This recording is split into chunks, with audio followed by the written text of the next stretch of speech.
Hello and welcome back to the Red Path. Today, Dara and I are going to have a little chat about our competitive lists and how they are going to play for our upcoming competitions.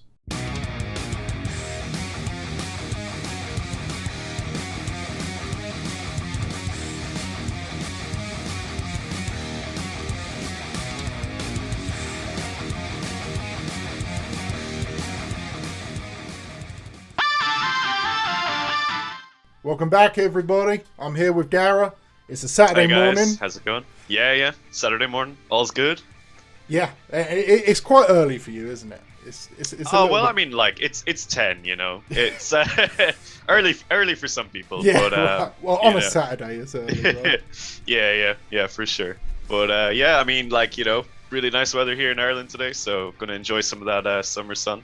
Yeah. But yeah, before that, we got some hot lists to talk about. Oh yeah, we got some. We've both been doing some scheming.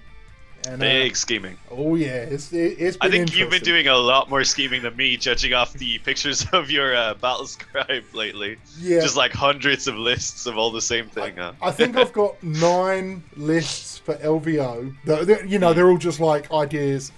But my main list, which people watching can probably see on the screen right now, is currently version 4.1, right? So, you have points within your version. oh yeah, because if the change is greater than 100 points, or sorry, 200 points, which is 10%, I up the main. Okay. And then if it's just like weapons upgrades or like adding a bike or something, then I just go up. So yeah, I'm I like how organised with your this. scheming has gotten so deep at this point that I'm you need a meta-scheming. structure to Yeah. how you scheme. Yeah, it's, We need to do a separate video on like the breakdown of your scheming at this point. How to scheme like Jamie. yeah, right. But Yeah. But Nice, yeah, man, I nice. know you've because obviously we've been talking a lot, and we've got our Discord channels now where we're having the the Yeah, fans, building I up the guess, hype. Yeah. they're giving us their 2 cents. Yeah. It's, Well, I guess it's like, I mean, it's like a nice way for to chat about our ideas, and then maybe like I think we're thinking maybe once a month check in here, Yeah. make a video, do some updates and stuff, see how the list is evolving, and like even like from having talking to a few people last night, it's really helped me kind of make a better decision on what I'm doing at the end of my list. Okay. But yeah, I mean, at the same time though, I'm kind of like, I'm looking at something like a brass scorpion in the Kaitan, and I'm thinking like, would it be too crazy to bring one of these to No. a tournament? no, it wouldn't. No. Yeah, I'm not. My roommates are not allowing me to buy any more Lords of War from Forge World though. So yeah, I don't know if the brass scorpion's gonna make it to me anytime soon. Oh well. There's always next season. Yeah, for sure. Dude. But yeah, so yeah, for everyone watching, we're going to do kind of like a series where we, like you say, we're going to meet up about once a month and just kind of see where we're at, both with regards to our list, how it's adapted and changed, any practice we've been doing. Like I've got an RTT next weekend, and Dara's going to have some games going on, and hopefully some RTTs opening up here soon. And we're just going to kind of keep updating and what we're both doing to do better and get ourselves ready, preparation and everything else. And we kind of want to make it a journey that we share with everyone, right? Yeah, I mean, I think it could be fun. I mean, I guess like enough people kind of ask our opinion on competitive stuff at this point that it might be interesting for people to see how, rather than us telling people what to do, let people follow our kind of journey into this season. Yeah. I mean, yeah, it's going to be a while before I actually start attending any big events and stuff, just because of the nature of things here. Yeah. But I've got loads of really fun practice games lined up now against some very tough armies. So I think I'm playing Blood Angels later on today. Ooh, nice. So yeah, that's going to be a nice spicy one. But yeah, I think it'll be a very interesting path. I mean, I personally am very excited to follow your story as you work towards the LVO, because I just think that's so cool, dude. And like, I'm like living through you right now. Like, there's no RTTs happening here, so like you going to one, I'm like, yes, just like put a GoPro on and like let me be there as well.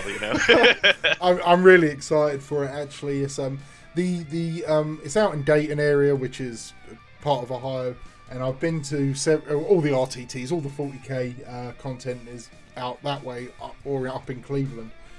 But there's a really nice competitive scene there. Like, they're real friendly and welcoming, and you know they actually donate proceeds, like your entry fee. Some of that goes to local charities as well, which I lovely. really like. Yeah, really nice. And they're a really good bunch of people. And there's some strong competitive players, like people that are doing some high level stuff. I'm not going to name names here because that's their business. But yeah, it's some good stuff. So I'm excited to get back into it because I'll have my second shot this week, and I'll be fully 5G'd up, so it'll be good to go. But yeah, so before we start though, Dara, I've got a little something I want to share with you. Okay, man. This is one of my I don't want to call it a Jamie special, but you're probably a bit too young. But when I was a wee lad, there was a Sunday morning show. Was it Sunday morning? I don't know. It was on in the mornings, I think, called Points of View, and it would. On BBC One, Anne Robinson airs some more Points of View. Can't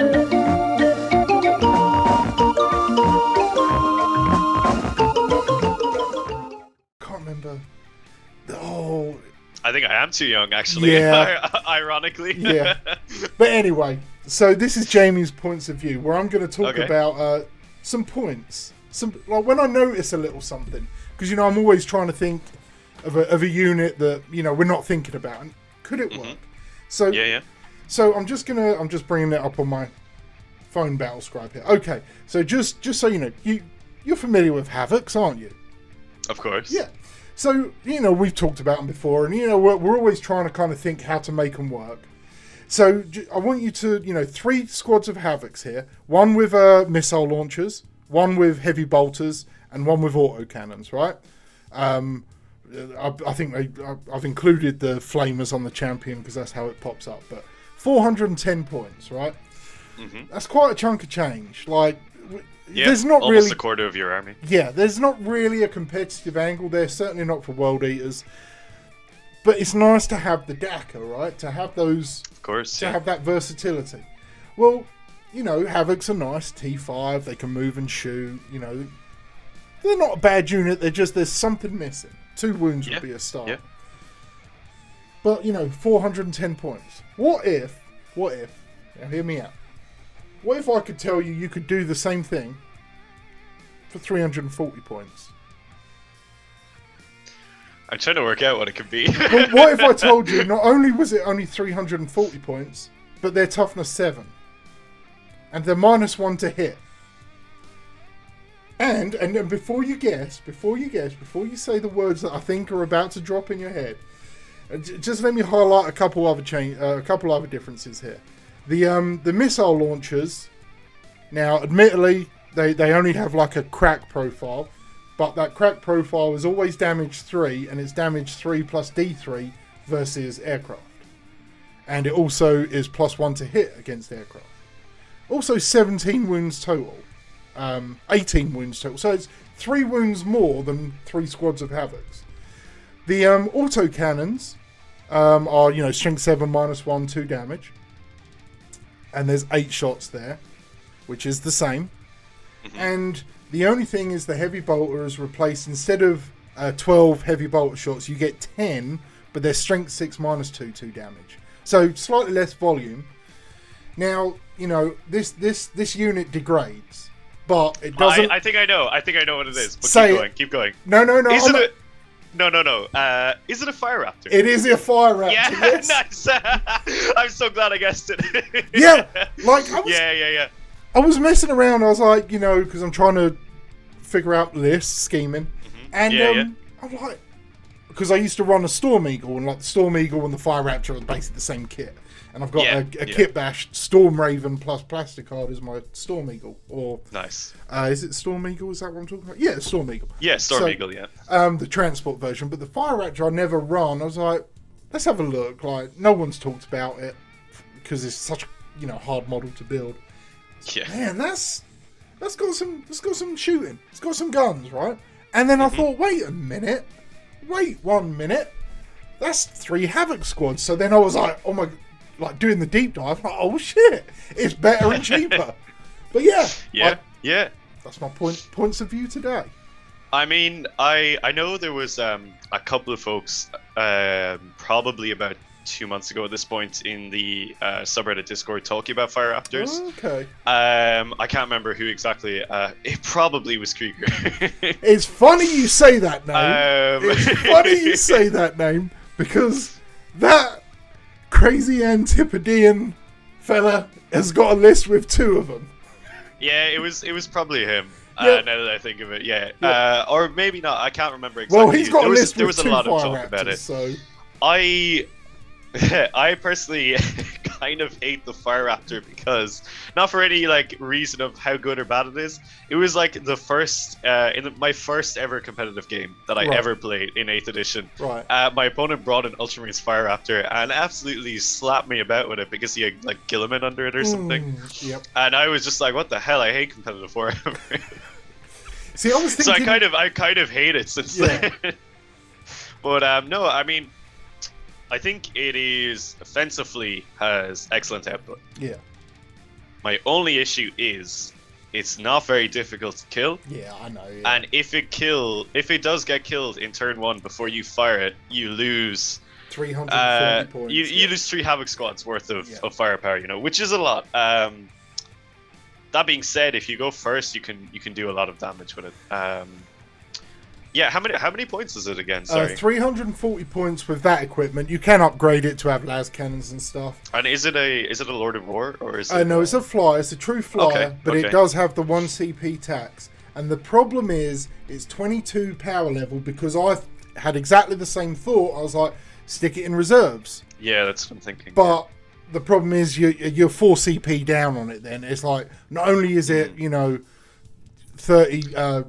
20% of your army, it's also 4 CP, and is like that's a third of your CP spent on one unit. That may not necessarily. Well, that's why we didn't take Lords of War. That's why we weren't taking them. Yeah, because but of exactly that. Now they're interesting. Yeah, it's a very interesting unit. You see, the thing about the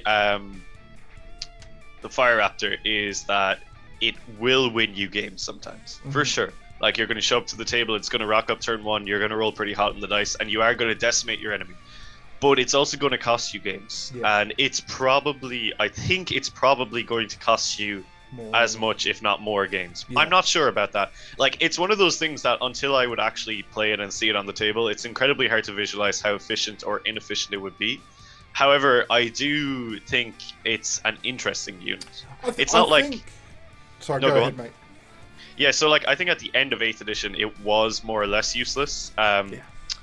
You were really hindering yourself by bringing it. Now I wouldn't say it's useless. Now it's one of those things that we always say you need to have a discussion about it. Yeah. I think the play for it is, in my head, it's the army's built around it. You're basically doing a null deployment. You're hiding everything you can. You're assuming you're going second. And if you do go first, you're kind of giving up your first turn. You've got your drills in deep strike, and the play for me is to invest the CP and start it off the board. I'm pretty sure you can do that with flyers because you can reserve anything. You pay the CP and you have it off the board. So you spent 1 to have it in the game and 3 to reserve it, and your turn 1 is a wash. You maybe throw some cultists on an objective, so your turn 2 you get some primaries or whatever. But that's it. You fold, right? Turn 2, your drill comes up, Khorne pops out, doesn't really matter where. The Raptor just appears right there, and then you've got full rerolls with line of sight everywhere, and you are a threat. Now, this isn't a game breaker, but it's like, if you're going to do it, if you love Fire Raptors and you play World Eaters, and you've got one... That's actually... Yeah, I don't hate that now. Yeah. Now that you say carrying with full rerolls. That's all right, dude. Anything. Yeah. If I can, it's World Eaters competitively. What can I do that Khorne enhances it? Well, I've got 8 million shots from this thing that are multiple layers of strength. That everything it will touch anything on the table, and it's popping up where I can choose because it's reserved. But Yeah, it's a thought. It's interesting, yeah. I don't hate it. Yeah, maybe one to watch, and I suppose if if anyone has a Fire Raptor out there, take it onto the table and let us know how it goes. Craig, Because I don't have one you. and I don't intend to get one. Yeah, I have right. heard such bad things about transporting that model. Apparently, it's incredibly difficult to move around. Yes, So- and I believe that and the Storm Eagle were like the worst Forge World models to build as well. Yeah, So I've that's heard why awful things. Why I made my own. I don't mind spending the money on expensive models because it's what we're doing. Yeah. But Yeah. I was like, I just don't even want the hassle.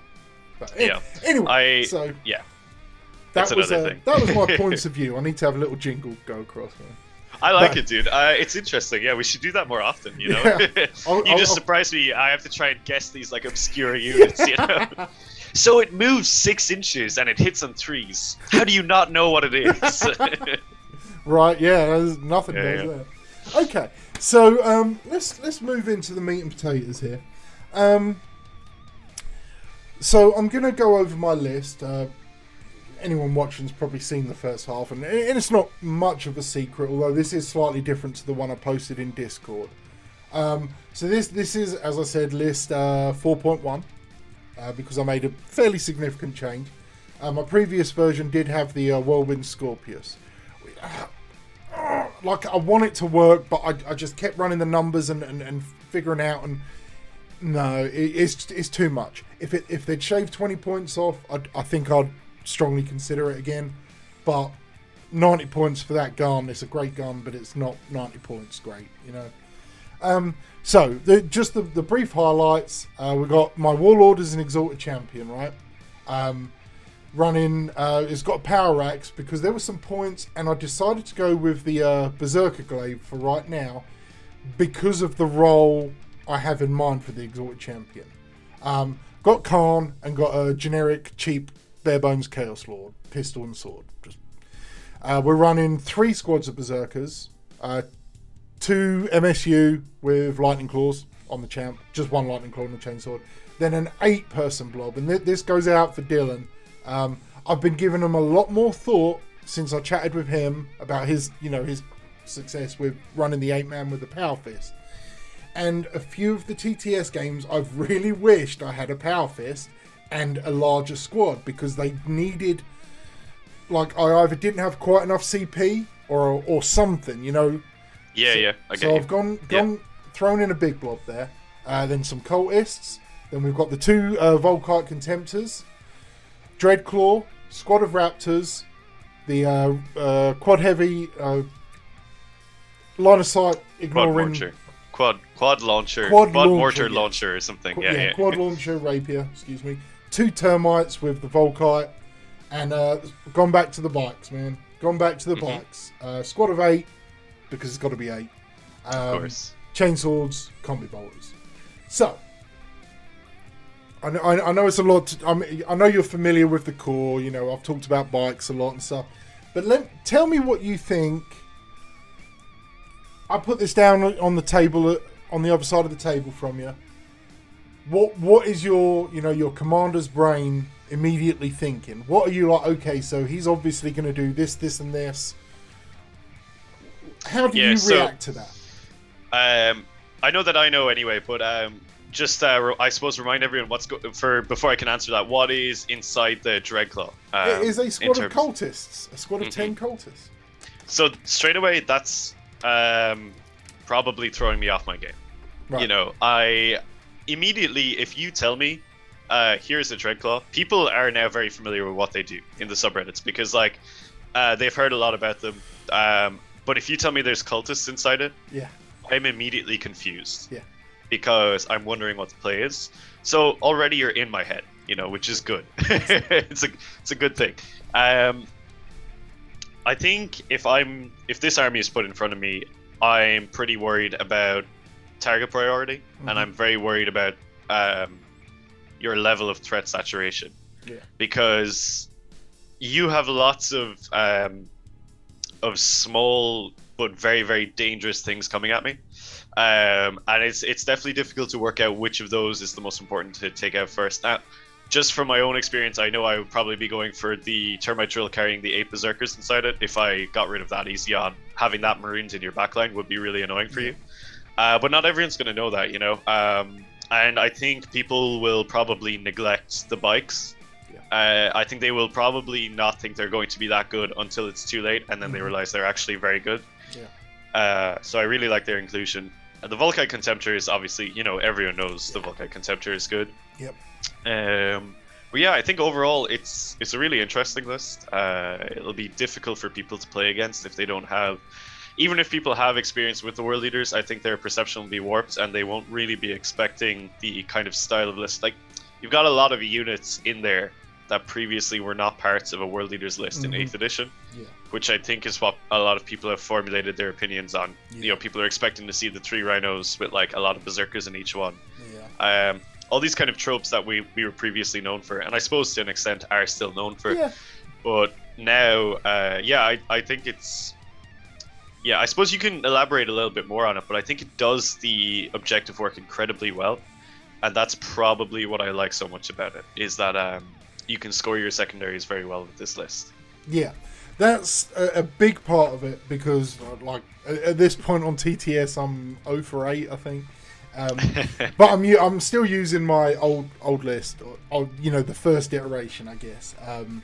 And I'm in my head, that's, I don't even know who that is anymore. That's a bad relationship from a long time ago. But I'm still using it because that's what I've got to do. But with this list, I think I'm trying it out tonight. Saturday night against Heady One. From Discord and stuff. I believe he's going to bring his Necrons again. His LVO Necron list that gave me a lot of problems when I played him. So this will be a fun one again, a bit of a rematch. But yeah, so not to harp on too long, but in short, you're exactly right. The idea with the Dreadclaw is there's kind of 3 layers to it. The first is exactly that, to get in the opponent's head. Because they're going, Dreadclaw, we've got a big squad of berserkers in there. You're going to try a 9-inch charge, are you? I'm not a fucking idiot, mate. I'm a world eater, but I'm not an idiot. I mean, I do know how the nails haven't bit too deep yet. So no, so that's it. They're thinking, all right, I'll just, whatever. I've got my plan. I just got to throw bolt gun rounds at him in full light. So I was like, okay, put my Dreadclaw down. It's got 10 cultists inside it. Right, you what, mate? You what? Yeah. Are you sure? What are you doing? Are you even more of an idiot? Maybe. I don't know. Who knows? We'll have to find out. Do I roll dice by juggling? I don't know. We'll find out. But yeah, so it's to get to either make them underestimate me, they'll have to go pretty low, but they'll have to, they either underestimate or they're confused, and they're like, am I missing something? Is there a rule I don't know? So that's step 1. Step 2 is it gives me options. Obviously, again, everyone, turn 1 deep strike is coming right on my backfield. Better string out all my, chaff units to screen them out, which you have to do. Because the last thing you want is a Dreadclaw deep striking near one of your characters and making that 9-inch charge on turn 1. Because that Dreadclaw will rip and tear. It will hurt. And then it consolidates and it locks down a vehicle or something. And I don't care what happens to it after that. It's 115 points. If I can kill a primary unit with it, like a Lord or something that's given an aura, or take a unit off of an objective, hurting them for turn 2. Anything that can give me a swing. And second, the cultists can drop out and they can deploy or retrieve a Khorne's treasure hunt in the enemy in whatever quadrant they land in. And I've also potentially got 2 units in behind enemy lines. So there's a whole chunk of secondary points right there, and potential to affect the swing of primary points depending on turn order and all the sequencing that goes on. So there's a bit of play, and if they screen out, that's fine, because that Dreadclaw, if I do choose to bring it down turn 1, is going to go in the centre board. The cultists are going to jump out. They're going to collect a treasure skull, 6 inches away from the centre point and all that business. And that Dreadclaw might sit behind cover. It might tie a 9-inch charge. I don't know. But it's victory points. And I might not even bring it down turn 1. I'm not committed to that. It's there to score me some secondary points. That's what it's there for. And hurt the opponent. Then obviously we all know what the drills are going to do. My play with them is there's a bit of duality with Khorne and the Chaos Lord. Depending on what kind of army I'm facing, one of those will be in the Terrax, and the other one will be babysitting the Contemptors. Just depends what I need to increase. Like, do I need my turn 1 fire to be absolutely awesome? Khorne's sitting with the Contemptors. If, maybe not so much, if I know they're going to be able to hide a lot, he's going with the drills. And then popping up to just... And that way, my back line can spread out a bit because the Lord, obviously, with the 6-inch aura.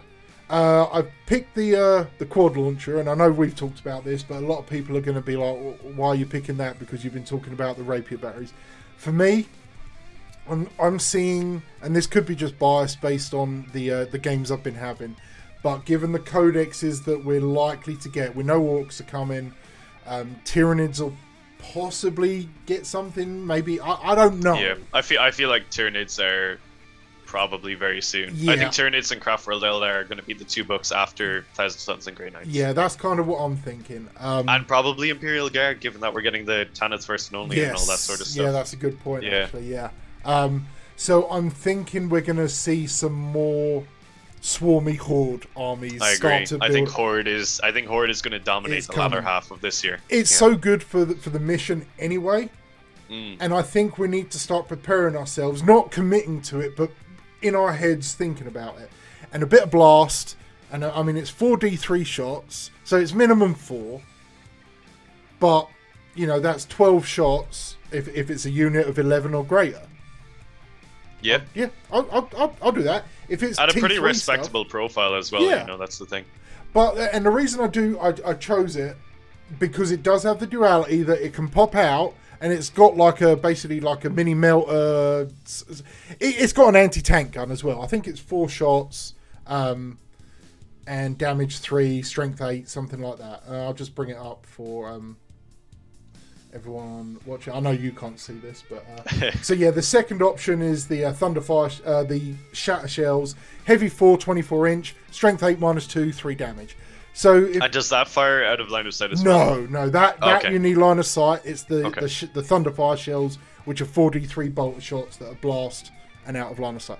So round 3, round 4, so the play is to try and pop a squad or 2 or damage a squad that's sitting on one of their primaries, right? I want to take them off their primaries and make them keep working for it to help the swing. It's not going to kill a unit, but if I can force a morale check, there's a little bit of stuff there, and that's why I had the Whirlwind originally as well. And then there's the bikers, and exactly like you said, the bikers, everyone's going to underestimate them. As long as I play them properly and don't put them within charge range of Repentia, because that hurt my heart when. To be fair, putting anything in charge range of Repentia is something that's going to sting. Yeah, I did get my vengeance on them though. I played the shit out of the fight phase when my drills came up. I'll tell you that. Hell yeah! But it was too late. It was. It was like, when you get like all your charges go off, you're just hitting. It was like. It was just the moment when it's like you're rolling all your charge rolls, everything's like at least a 6, and it's just like we're having a good time. Yes, it's like, and I was making sure I was charging things that there was no point interrupting with a Canoness and of course, the Triumph of St. Catherine. It was like, interrupt. I don't care. You'll kill a berserker. But it was just Anyway, not to go into a full-on battle report. So that's basically my plan for it. Obviously, it's going to change. I'll be on version 207.3 by the time the LVO hits. Well, what? So you started planning the LVO, was it even a week ago? I bought my ticket on Wednesday of last Tuesday, Wednesday. So I don't know. Oh, God. And you've already gone through a significant number of iterations. I'd say I'm about 8 lists deep on the master list, plus 7 or 8 others. We're talking anywhere between 8 and 10 lists a week between here and the LVO, which is like what, 7 months? Yeah. Yeah, so we could be looking at about 480 lists. Yeah. Yeah. That's Wait. 480 as well, divisible by 8, which is good. Oh, nice. Yeah, Fun fact. we like that. But yeah, so yeah, that's the list. What do you think, in your opinion? And I'll be brutally honest, because you know the idea is to improve and get as many eyes on this sort of thing as possible. What do you see the weaknesses are, or any opportunities? What is it lacking? That kind of thing. You know, what do you see? Yeah, I am personally not sure about the quad launchers on the carriers. I think they are a little bit expensive. Yeah. That would be one of my concerns. However, as the thing that kind of sits in the back and holds down the objective, I do like them in that position. I just wonder... Yeah, I'm not sure will they always make their points back. That's like one thing that kind of would stand out to me. Aside from that, I would be concerned about someone who knows sort of how world leaders play and is aware of sort of their strengths, and I think they might be able to take out your termite drills pretty early on. And there isn't necessarily something that would detract anti-tank firepower away from them and towards something else, if that makes sense. Right, like a distraction. Yeah. So, I mean, I kind of have that in my list a little bit. I suppose you have it too with the Contemptor, but Yeah. I don't think it's terribly difficult to kill a Contemptor. Yeah. And I suppose the only other thing that I think is, it's not really a weakness. It's just that compared to other legions, the Volkai Contemptor doesn't perform so well with world leaders. That's like, see, that's a confusing one, because I don't really see it as a weakness, because he's still a very efficient unit choice for us. As like picking a shooting unit that can move up the board, he's very, very good. But I just think he pales in comparison to what other legions can make him do. That being said, I really like your play of alternating between the Lord and Khorne, depending on which one. Like, Khorne really pushes the Volkai Contemptor to another level. I would say he certainly makes it more accurate than most other legions, just because it's hard to get full rerolls to it. So I would wonder about the Contemptor as well. I mean, I haven't used Contemptors in 9th edition, just because I prefer the Hellbrood chassis overall, I think, in terms of points efficiencies, and I don't like having to pay a CP for Contemptors. I think that that kind of that feels wrong to me, that the Contemptor costs a CP, because the Loyalists can just get it without having that cost, and I'm not really a fan of that. But yeah, I think that would be like the things that like stand out to me. I really like the play with the Cultists in the drop pod. I think that's really good. Okay. But yeah, I mean, they're really the only things I can see that might hold you back a little bit. But even then, like, they're not really... a lot of those are like things that I'm not sure about myself, because I haven't seen them play on the table. So I don't know for sure if they're good or bad choices, is kind of where I stand with them. So, one of my first TTS games was against Kid Crew, and he brought his Night Lords, and he brought triple Volkite Contemptors. So I'd obviously heard all the stories and everything, and I think you had mentioned them, or maybe you're, some other, like Volkite in general was good. And I was like, I'd kind of been dismissing it, because sometimes you just gloss over something and it doesn't click.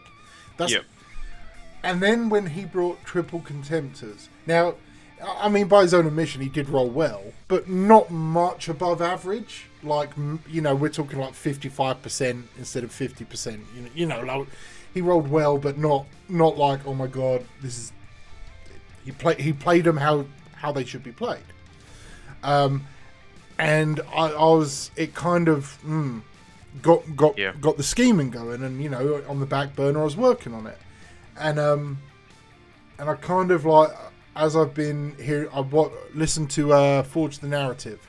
I think it was the other day. Like they actually mentioned Contemptors, and talked about how like they're a good unit for Chaos, or was it the ACO preview? I don't know.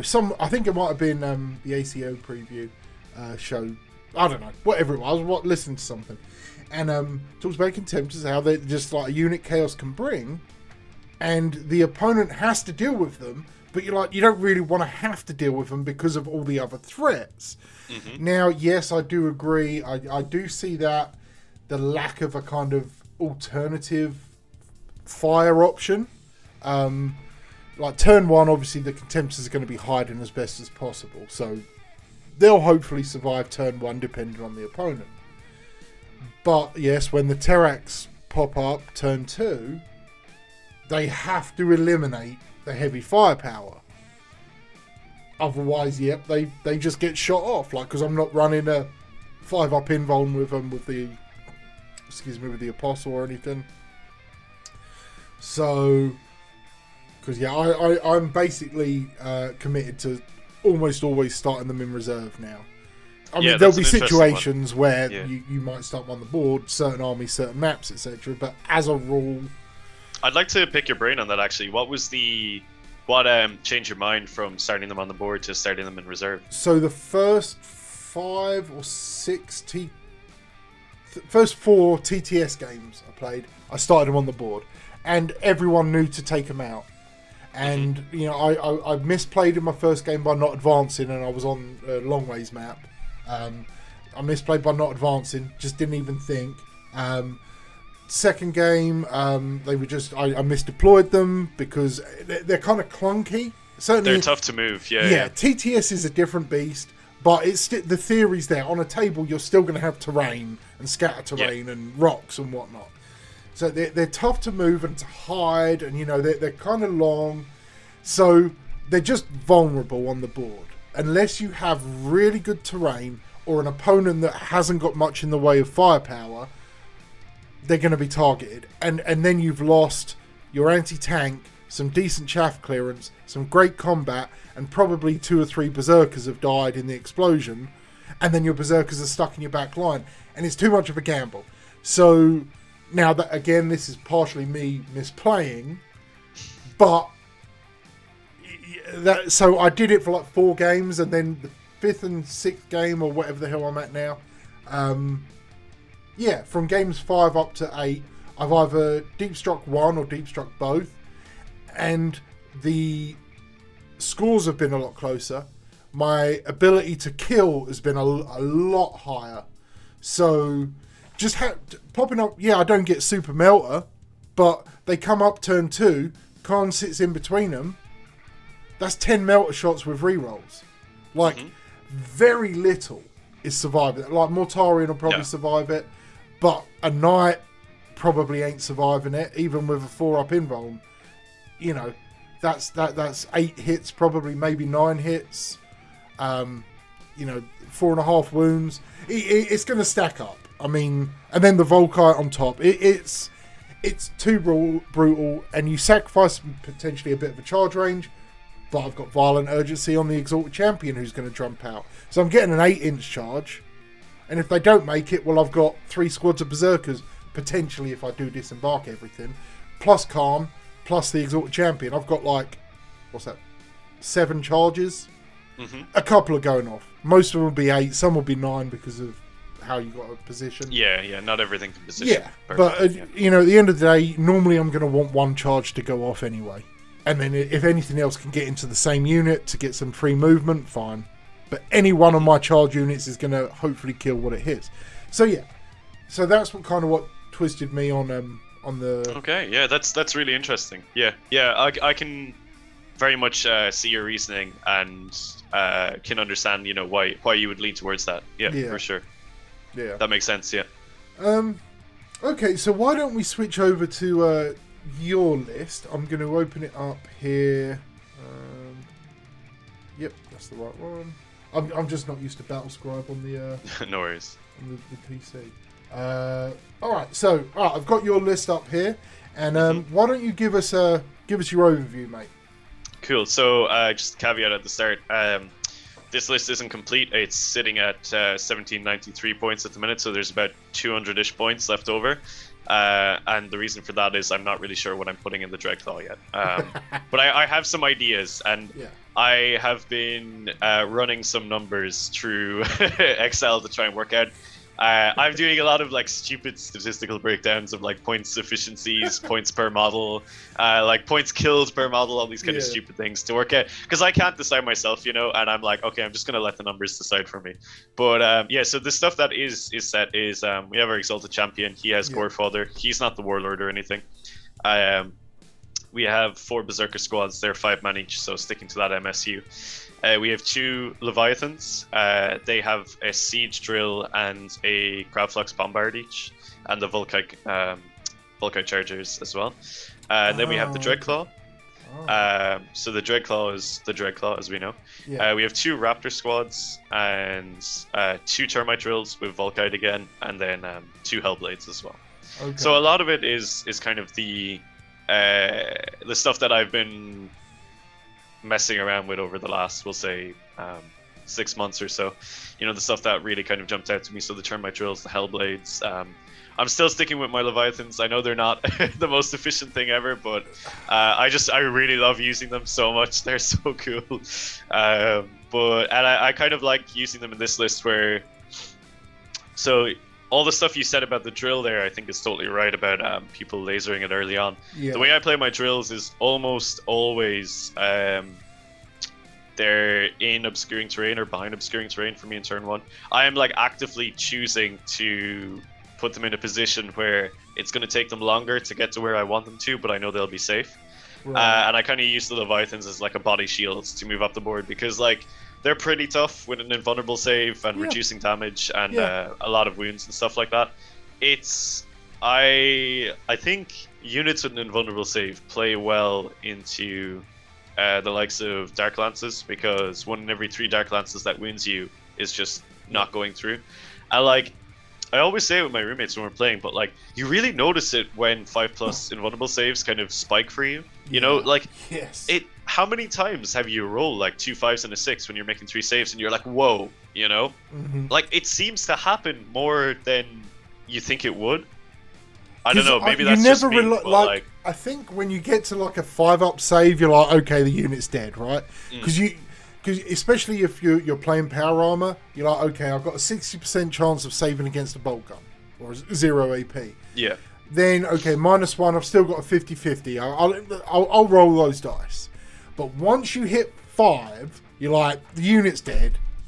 You're statistically unlikely to make it. So in my head, I write off those saves, and when I make them, I remember them as much as I do remembering, or as much as I remember rolling 3 1s when on my Terminators in cover. You know? It's really? Yeah, no, I think that's exactly it. It's the expectation of a unit dying, and then it just doesn't. Yeah. So I kind of, I guess that's like the play. So the overall structure of the list, it's brutally simple, but it kind of plays itself. So basically, your main force is the 2 drills with all the guys inside, and the 2 Leviathans. They're moving up the board. Turn 1, I've probably got my Raptors moving around in my own lines, holding down points. One of those units is going to do the treasure hunt. Then they'll move up in turn 2 to get into position for what will be the third one, and the other squad will do the second one in my zone in turn 2. So basically, progressively move the Raptors around the board, doing like they're just going to be harassment units where they just do secondary work, get me points, prevent points from the enemy, because like you don't have the time to shoot them with the rest of the stuff that's going on. Yeah. So while they're doing that, you've got the Leviathans moving up the board with the drills, and I've run that build a few times now, and I just find it very overwhelming to throw that at someone, because they're trying to deal with this wall of armor that is actually quite difficult to get through. I just think, I think it's a lot more difficult to crack open than people think. And kind of when you do crack it open, it's like, okay, there's berserkers inside and stuff like that, you know. And I want to try out the Graflux. I haven't tried it yet, so today will be my first time going up with it. But I mean, we were talking about it in another video. Grav is in an interesting position. I want to see if it's going to be good. And again, it's Blast as well, so anticipating a Horde meta later on this year, I think it'll play well into that. Yeah. So while I have all this moving up, I have the 2 Hellblades flying around, you know, being Hellblades. I've talked enough about those. And then, we have the Dreadclaw coming in turn 1. And my vision for the Dreadclaw is a little bit different from what you're going for. Yeah. I want a strong unit to come down and basically immediately start disruption, so that you're having to deal with that, which is buying time for my drills and my Leviathans to move up the board and get in position. If it gives me, even if it takes like half of the enemy's army to deal with the Dreadclaw, that's half the army that isn't shooting at my stuff in turn 1. So I respect that. I'm leaning towards the stats are telling me Chosen right now.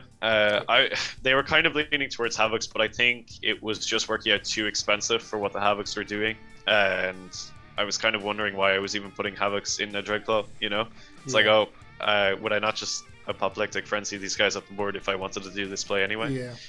So yeah, I'm leaning away from the Havocs, leaning towards Chosen, just because Chosen are really cheap now. They've got a place. Yeah, no, I really do think they do. It's just picking out the perfect loadout for them, the one that will cover the most ground across different armies, which is quite a difficult choice to be honest. Yeah. But yeah, I mean, I have to really sit down and think about what's going to be the most effective thing there. Maybe play through a few different builds. But yeah, I think it's a really simple list idea. I'm going to see how it evolves over time. Some things are probably going to come out, some are going to go in. Yeah. But yeah, I think. For the time being, that's pretty much where my list is sitting at. Okay.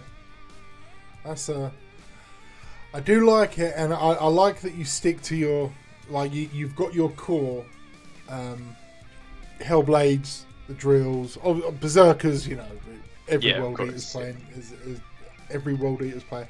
And I know you've talked about the Leviathan several times, and I love the Leviathan.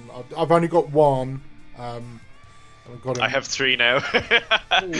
Yeah, I was so I had to buy another one for Coventry anyway, and I had my old Leviathan, who, like, see, the thing is, like, I'm really proud of that Leviathan. Like, he was on the Forge World website for a while and stuff. I thought it was really cool, but he doesn't really match my current scheme.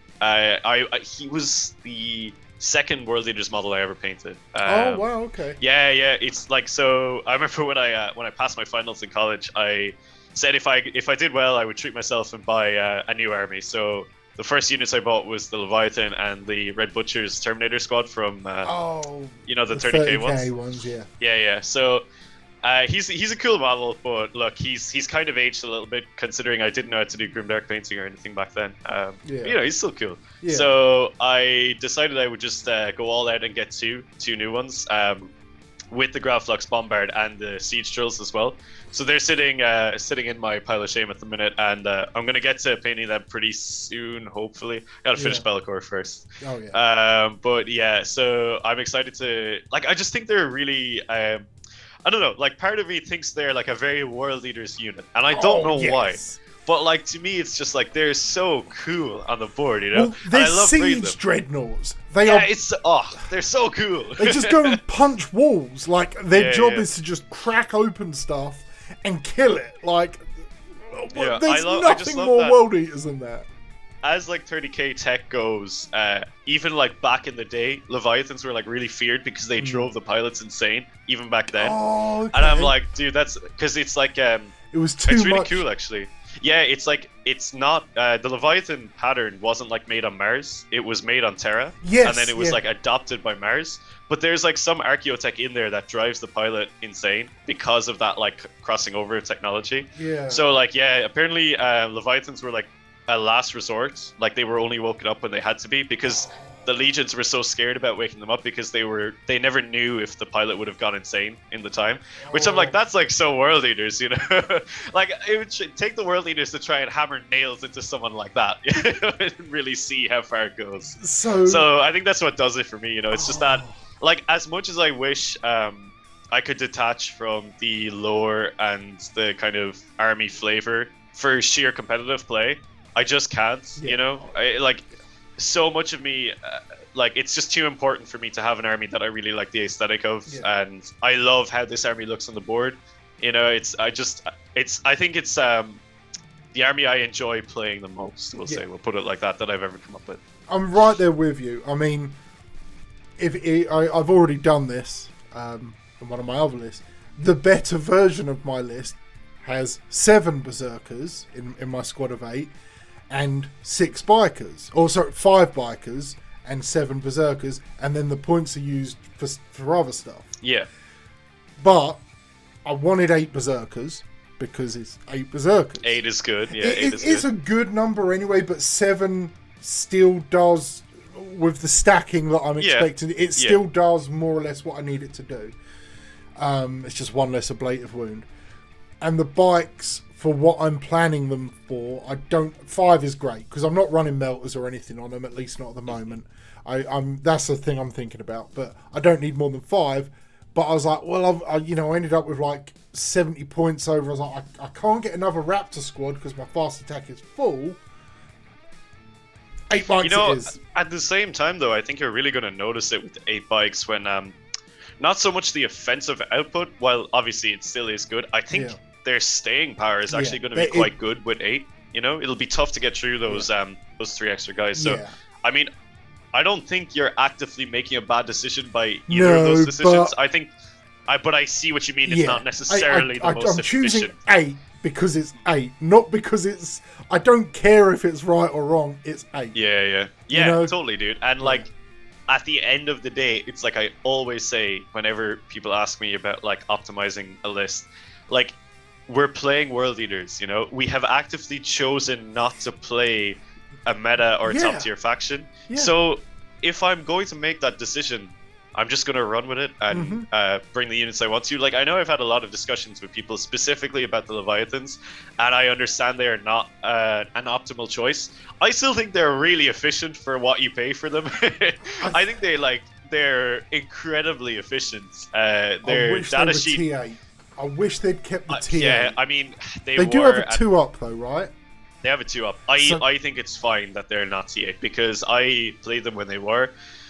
And like I understand why people thought Leviathans were oppressive in 8 because like they were oppressive and I was running them as world eaters and that was like before like I always felt that I was bringing a miniature knight to the table. No, they were like 400 points back then, so they were the points of a miniature knight, but they would kill a knight.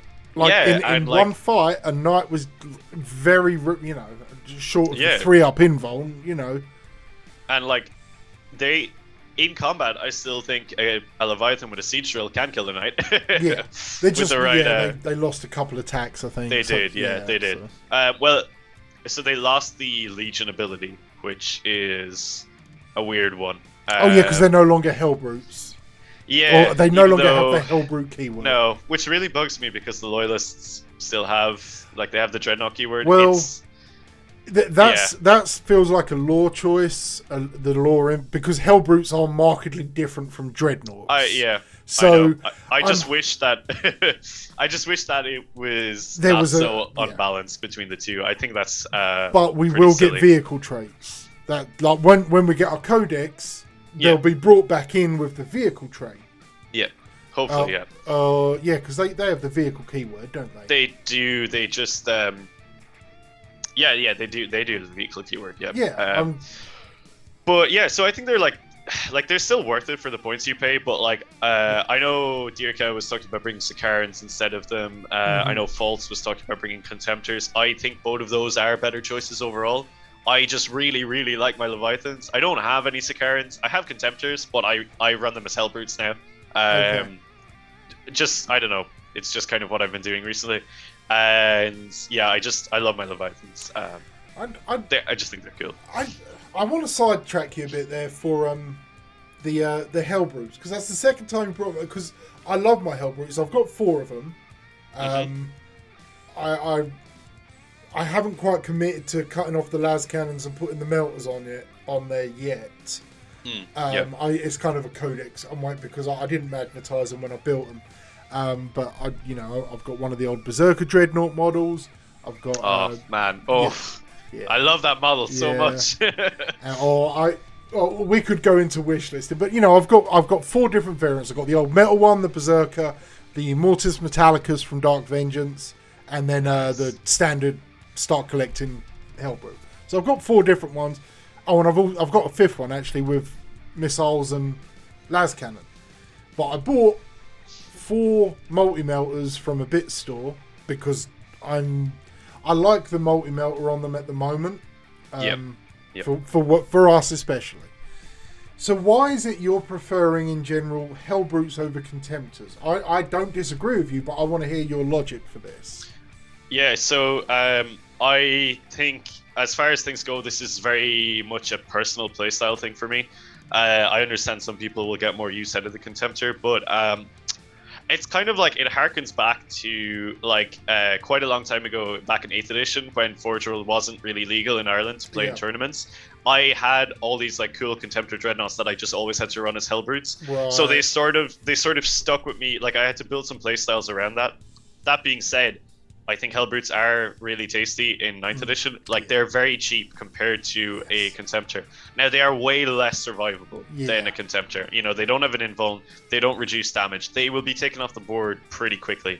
That being said, if you run a threat saturation list, Hellbrutes can be really cool. I often run them with it's generally multi-melta and the Power Scourge, just because the Power Scourge gets something crazy like 9 attacks with everything on the charge. Yeah. And like it's good. It's like Strength 7, AP2, Damage 2 or something. I can't remember exactly. It's a good take all comers. Yeah, it'll run mine as, it'll really quickly take up a squad of 5 Marines, you know?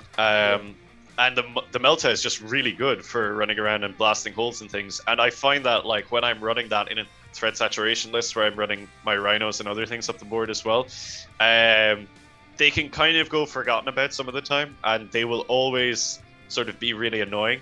And if they die, I don't really care either, because they haven't given up too much. 105, like 110 points. The amount of times that I've rolled like a Lucky Crazed at some point and just been like, you know, it's like it's something you should never bank a play on, but when it goes off, it can really make a difference. I think it's a stupid rule, but like when it works, it works well. The next version that we'll get, presumably, it's much better. Is, much better. You see, our Codex Hellbrutes, I think, depending on what else changes, could be critical, because Crazed, the new Fire Frenzy, and the -1 damage, if the points stay relatively in the low, in sub 150, like 130, I think they'll be really good. Yep. Oh, yes, I'm. That's why I'm not touching them, because especially if the Contemptor doesn't get any sort of synergies to go alongside it with the new Codex, which I reckon it probably won't. Yeah, I don't see why it would. You know, so I think the Hellbrute is just a really cool unit, and you know, I don't like having to pay the CP tax for the Contemptors as well, just because recently I've been playing games where like I only have to pay the CP for the Leviathans. Right. And I really have enjoyed having a wide pool of CP to mess around with in game. I just like that kind of flexibility. But overall though, I find the Hellbrutes are always do more than I expect them to do. I generally kind of throw them in at the end of a list, being like, I've got a couple of 100 points left over, sprinkle in 2 Hellbrutes, see what they do. And I've kind of always been like, you know what? I respected that guy in that game. Except for the one time. Oh my god, dude, my roommate killed a Hellbrute with a goddamn Archon. It was so annoying. And like the Hellbrute fought him, and he made all of his 2+ invulnerable saves, and in response, the Archon just butchered the Hellbrute. I was like, dude, come on. This is stupid. But yeah, so that's kind of where I stand with the Hellbrutes. Okay. They're a tasty little unit, and I think like they're only going to get better in my opinion. So I'm kind of like, if I get the reps in with them now, you know, it'll do well for me when the Codex comes out. I like that. And now you got me thinking about version 4.2. Well, it'll be 5.0 actually. Yeah.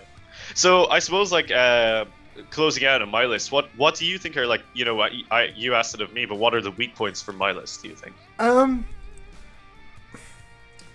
So it's hard to say, because you are successful with your Hellblades, and the way you sort of described your plays, you know, bouncing the Raptors around, just doing action monkey stuff. Yeah, you know, it's that's what it should be. I do wonder about your backfield, because obviously your Berserkers, and presumably whenever you pick another HQ and the champion, are all going to be in the drills. The Leviathans, as you said, are running forwards. The Dreadclaw, with whatever goes in it, will more than likely be, you know, on the other half of the battlefield. Otherwise, you know, you're doing something with it. Obviously, your Hellblades aren't helping you out with your objectives. Your Raptors, sure, are going to jump forward, but, you know, you're typically going to have 1, maybe 2 primaries in your own field. And and at the moment, and I understand you've got, what, 200 odd points? Or 167 points to play with. I mean, those are for the drill, or for the Dreadclaw, though. That's the thing. No, I I'm so with you that like this is my biggest weak point of the list. Basically, I have to play it in such a way that I in Take most theirs. matchups I take their backfields, Yeah, you know, okay. which is a kind of a not wrong. tough play sometimes. Yeah, It's a World Eaters play though. That's yeah. I think that's how we will be playing them as a rule. Like for World Eaters players, once we get a codex set of rules, because I hope so. Yeah, I think that would be a fun way of playing them. I think that's, like we've seen with everyone else, everyone gets their kind of fluffy play style, and if they devote any real time to us, to World Eaters, I think they're going to throw in things. Look here. I don't want to distract from your list. I was thinking about this before we started talking, and I was like, should I save it for another video? But you know what? I'm throwing it out there now. Okay, hit me with it. If Khorne is selected as your warlord, and I think this may come from Horus Heresy or 30k or whatever, if Khorne is selected as your warlord, when you roll to see who takes the first turn, add 2 to your dice roll. Oh, I think he did have a rule like that before, dude. It was like adding to the seize the initiative. Yeah, that's what it was. Yeah. I don't know. I was like, you know what? Because like every codex comes out, they take another rule from somewhere in a book and break it and bend it. I'm like, we don't have seize the initiative anymore, but World Eaters we charge him, and I think we may get some things like. If you're on a contested objective, your models count for 2 or something like that. I can see that. I think they're going to want us pushing forwards, and give us our little stratagems and abilities and legion traits. I think it should be, geared towards that kind of always forward charge. The play style you're taking seriously now. Yeah. So I mean, I guess like that I think that is the overall playstyle. That being said, if I need to, I can leave Raptors back because there should be enough units kind of spreading out across the board in my turn 2 or turn 3 that I can, I probably would be okay with letting a Berserker unit do the treasure hunt for a turn. Yeah. I've done it, yeah. Yeah, like it's an interesting one because in certain matchups when I know the enemy is coming towards me, like we'll say Blood Angels, White Scars, Space Wolves, anything like that, I'm kind of pretty happy to leave a Leviathan or the 2 Leviathans in my own zone. Yeah, and act as like I'll be happy to let the enemy come to me in those situations. Maybe meet them in the middle with the drills and then follow up with the Leviathans coming in afterwards because the siege drills put in a lot of work when they hit you in combat. They're really, really strong. So it really all hinges on how much damage the Dreadclaw can do in turn 1 and being a big distraction, which is why I'm taking so much time to actually math out all those units and work out, the chances, the likelihoods of like really doing a lot of damage here. Yeah. Once I have that sorted, I'm going to be a lot more confident in the list as a whole, I think. Yeah. Now, that being said, I could throw it also the way and just bring a Kaitan to Coventry or a Lord of Skulls or something like that. But yeah, I mean, it's definitely the weakest part of the list, though. I'm with you there. Is the lack of backfield. Yeah, but I do. You're always forwards. Your momentum play. Yep, it's legit, and why not? There's certainly some missions which I think is going to play very much into your strengths. But so just one, obviously with 167 points left, you're going to probably be spending around 100, maybe a little under 100, presumably on Chosen. But obviously you're going to make the decision. But 70, whether you go combi bolters and chain axes. I don't want to spend more than 100 points on the unit of Chosen. So because it defeats the purpose of them coming down in points. It's like, oh, you just ended up spending way more points than you normally would. They're still Chosen at the end of the day. Yeah. I think 90 points for the combi bolter chain axe because you get some Dacket, and admittedly, if your target's in the right position, you're shooting what you want to charge, and then you're hurting your charge. But also, it does give you the duality that at 90 points, if you don't have a good target, you drop them down and you deploy scramblers. I think most of the time I probably won't be charging them. I think I'll probably be moving into terrain and sitting on an objective and being like, cool, come and fight me if you want to. Yeah. Maybe having the Master of Executions in behind for that. That's what dimension or my something. next point was. That leaves you 77 points for your second HQ, which, yeah, you got your MOE, your Exalted Champion, or Warpsmith. You're just shy of being able to get an apostle, or I think you can get a Lord. No, Lord's 80 stock. So yeah. So I mean, I've run the numbers on the Lord, and while his reroll benefits do help these squads in combat and in shooting, he doesn't. Generally speaking, his rerolls don't pay for the extra points in terms of damage he does and points he deletes. If that makes sense, it's a very complicated way of saying it, but basically. What I did was I worked out how many extra guys a squad was killing with the Lord's rerolls only, and was that an equivalent point in the difference between the Lord and the Exalted Champion or the Master of Executions? Most of the time it wasn't. So for that reason, I'm kind of leaning away from the Lord. Just because I really need this Dreadclaw to be as efficient as possible, because it's only going to last for a turn probably. Yeah. So I think the Master of Executions just slap Violent Urgency on him, and if they want to have the charge, they can get it. If not, I'm happy to leave them on an objective in terrain, being annoying, shooting, and you can heroically intervene. So, yeah, I mean, I'll probably always charge the Dreadclaw in, just because it's annoying, and it's kind of like. Well, it's going to die anyway, so why the hell not? Yeah. Or it's going to be targeted at least. Yeah. Yeah, you're always going to charge the Dreadclaw. Why the hell not? And then, depending on what you do with the guts inside, you've potentially eaten Overwatch at least. Yeah, exactly. Yeah, I mean that's kind of where I'm sitting with it at the minute. I really wish Possessed would work. It's so hard to justify just banking on an 8-inch rerollable charge. Yeah. You know, it's really hard to gamble on that, I think. Yeah, that's I enjoyed my 30 seconds of meme with the 6 greater Possessed. I love that. I think that's so cool. It would be great in a friendly game. Yeah.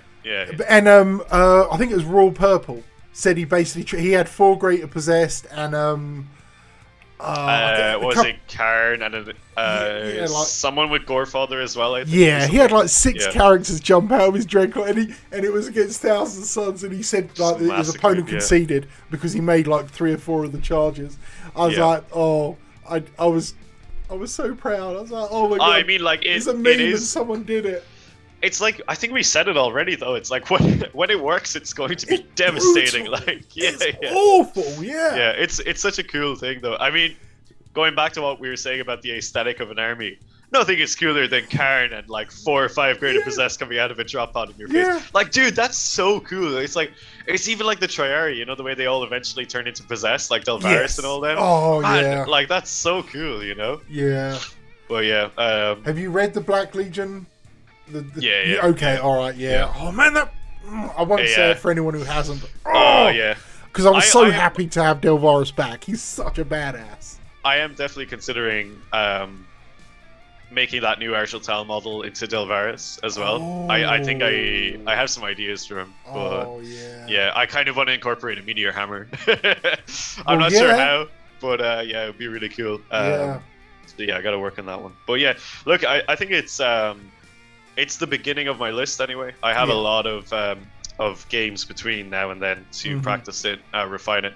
Who knows how the meta is going to change in the meantime? I mean, Grey Knights, Thousand Suns, like, dude, if we started this like a month ago, like our list would look so different if you think about it. It's actually crazy.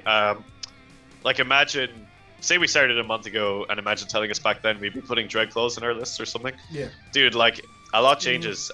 So I can totally see by the time Coventry rolls around, I'll have maybe gone through 4 or 5 different lists. You'll have gone through 40 or 50 different lists. I'm guessing so, yeah.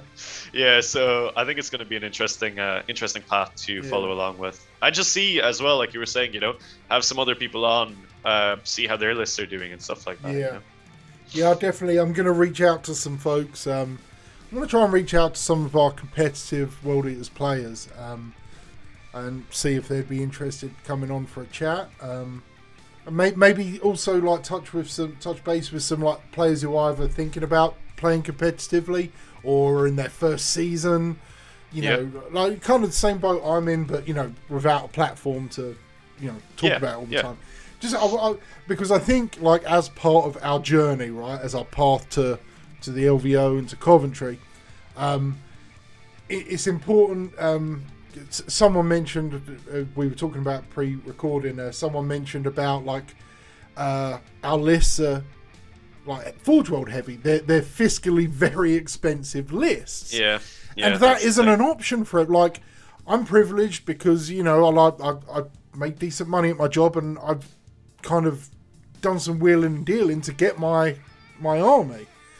And like, not everyone can do that. So to get some other points of view and offer some advice for, like, you know, competitive world eaters on the cheap, or using stock GW at least, because none of it's cheap, but affordable. I mean, like, Forge World is still not allowed everywhere. You know, there are some places that ban it, and I would love to sit down and talk about some GW lists, like the lists I used to run back in 8th edition, when Forge World still wasn't allowed. Even I ran a lot of lists at the start of 9th when the compendium hadn't come out yet, so I was basically just running the stock GW ones. Like, don't get me wrong, a lot of my competitive lists have a Forge World element, not because they're necessarily the best, but because I really like the 30k aesthetic for my army. That's why it's painted in that scheme. So naturally, a lot of those Forge World units kind of lean well into that. That's just me, though. That's like that's not being like you have to take these units to be good. I can write a competitive list that's using only GW stuff, no problem, and I'd be happy to talk for that for a while. So, like, I don't want anyone to pick up the wrong message from either of us, thinking that like you have to make these extravagant purchases if you want to be competitive. You absolutely do not. You can make a really competitive Demon Engines list if you want to, or like, you know, like going back to what I was saying about the Hellbrutes, I think there's serious play in like those kind of lists, and like I know you're less of a fan of them than I am, but I still think there's a lot of play with Havocs, especially with missile launchers. I haven't run them in a while, but I know kind of earlier in 9th I used to run 2 missile squads all the time, and man, I was always really impressed with them. You know, it's that duality we were talking about. So I mean, I'm definitely up for sitting down sometime, talking through some new ideas with people about how to make you know, I suppose a more financially friendly competitive World Eaters army, because like you're right, you know, it can be tough to necessarily get all these bits. Like, I have accumulated a lot of them over a long period of time, so it's like it's not been, you know, someone on the internet telling me, hey, termite drills are good, and I have to go out and buy 2 at once, you know, and then like that kind of a thing. It's not really like that for me, thankfully, and it shouldn't be like that for anyone. Like, I think, sure, me and Jamie are giving our perspectives here about like what we think is good or what's been working for us. That's not us saying go out and like get these things, you know. Absolutely, like, you do you. Like, everyone should collect the army they want to collect, and like everyone should also be aware that the way the meta fluctuates and shifts, that like us saying Dreadclaws and Termites are good now, by November they might not be good. Yeah, they could be trash. Know? Yeah. Well, I mean, that's like, just the nature of things. Just look. So right now, at time of recording, Mark of Khorne is at the ACO, right? He's running triple Vindicators with his World Eaters. Ben Sanson is at the ACO, and he runs a pretty. I haven't got his list right here, but he generally runs like a kind of the same list, more or less. He's run for quite a long time, you know, with some adjustments. One of my 500 lists, it uses 3 Predators, Dara. One of the lists. Dude, I'm so there with the Predators. And it's Predators and Rhinos. It's so like cool. An armored column. That's like, in my head, it's like, you know, the World Eaters pull up, you know, they got the Predators at the front, Rhinos come out and just like zip up on the flanks. It's like a thematic list, but you know what? Oh, dude, like, I mean, like, the World Eaters are renowned for like using a lot of heavy armor and stuff. Yeah. I think it's so cool. Like, I was only like thinking that I'm really looking forward to getting a little bit of time off from commission painting soon, so that I can sit down and paint my other Predators, because I have, you know, like the Deimos Predators with the rounded turret top. Dude, I love them. So I just think they look so cool. And I love the Predator as a mainline battle tank is just so cool to me, whatever variant you have. I just think it's such a cool tank. And I definitely think they're like on the table, they're useful. So I've run them a few times, and I really like them when they're good, and I absolutely hate them when they're bad. And they're never in between. You know, like I've had predators who've like, oh, just one predator, one shot's like a wave serpent or something like that, and I'm like, dude. And then I've like fired a predator into like a 5-man marine squad and killed one, and I'm like, oh my god, I hate this stupid thing. Well, you're either running 4 las cannons, or you're running the auto cannon and the heavy bolters. Yeah. So you're either restricting yourself to 4 shots, and it's D6 damage, so you can hit wound and still only do 4 damage. And then you're running your, if you go for your auto cannon heavy bolters, then you're stuck to -1. So most opponents are making 4-up saves against that, or 3-ups or whatever. And you can go heavy bolters and las cannon or whatever. Sure, you can mix it up, but I think generally you go for one or the other, exactly. though, right? Like the first 2 focus, options you said. I mean, most people do.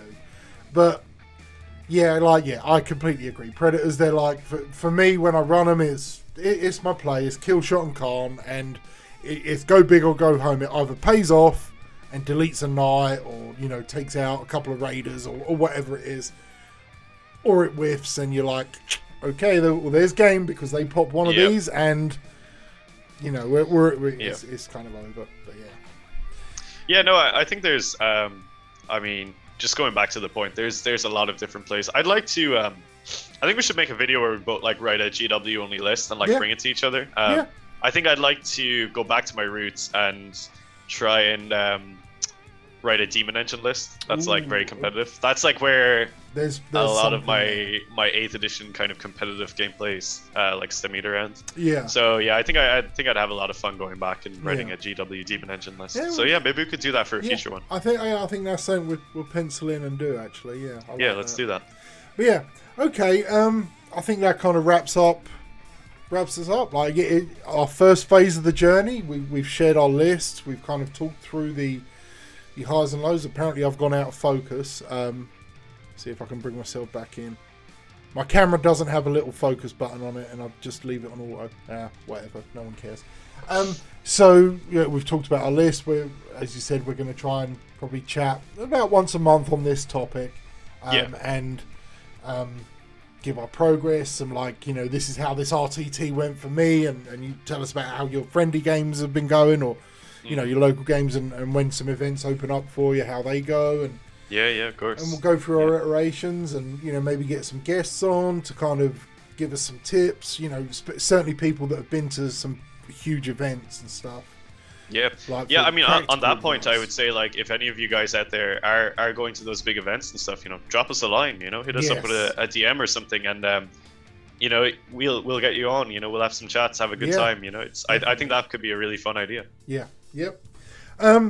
Okay, I just want to briefly mention, if anyone's stuck around to listen to us talk for best part of an hour and a half, I think, at this point. We don't shut up, do we? No, it always, man, like, it's give me a video where we don't like go off on a tangent, right? I know, but I just want to quickly remind everyone, right now we're still running the Bellacore competition, right? $5 or local equivalent to the Tiltify link down here somewhere. $5 and you're in with a chance of winning this Bellacore. I've been posting pictures, sharing it around. It's a pure donation. Yes. He looks good. Did you see the one I posted yesterday? I did, yeah. The one, was that the one with the arm, was it? Yes. Oh man, dude, I saw that and I was like, stuff, oh, so good, dude. So good. It's so good. Spicy. But yeah, it's all the donation is to charity. You don't have to like the channel. You don't have to subscribe. I'm not asking for any of that stuff. We just want to support charity, okay? So please consider that. And Dara, I hope you have a great day, mate. I hope you can go out, enjoy some sunshine, maybe drink some light beverages, a glass of rose wine or something. Man, you never know. No. I got work tomorrow, so no. Oh, well, okay, just half then, just a shandy, maybe, Yeah, that's it. Shandy, dude. How very British of you. Yeah, I know, right?